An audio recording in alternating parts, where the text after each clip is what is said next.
Dubay tugadi o'rtoqlar. Yangi Burj Khalifa bizni qishloqdan qurilyapti. Ko'ryapsizlarmi? Mana fundamenti уже tayyor. Investitsiya qilinglar. Faqatgina Burj Khalifa mana uchi tepa qismi qolgan. Shunda ustiga qo'ysak tap tayyor bo'ladi. Mana yon atrofda materiallar, qurilish mollari hammasi tap tayyor bo'lib turibdi. Yon atrofga e'tibor bering, yam yashil. O'zi Dubay menga yoqmasdi. Quruq cho'l, fayzsiz shahar edi. Mana bu yerda ko'ryapsizlarmi? Tabiat bilan birga yashaysizda. Yana bitta narsaga e'tibor bering. Mana bu quvurlarni ko'ryapsizlar? Bular nima uchun deb o'ylaysizlar? Hozir Arab ko'rfazida neft yo'li yopilgan. Neft qazib olinmayapti. O'sha yer ostida qazilmagan neft yer ostidan oqib kelib, mana shu yerdan otilib chiqishi kutilyapti.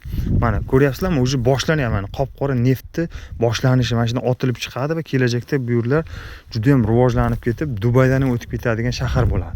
Agar siz mana shu yerga investitsiya kiritsangiz, mana o'zi yarim ish tugatilgan. Shu yerga investitsiya qilsangiz 500 yildan keyin plyuzni bir necha barobarga ko'paytirib olishingiz mumkin. Hozirroq bizga murojaat qilinglar.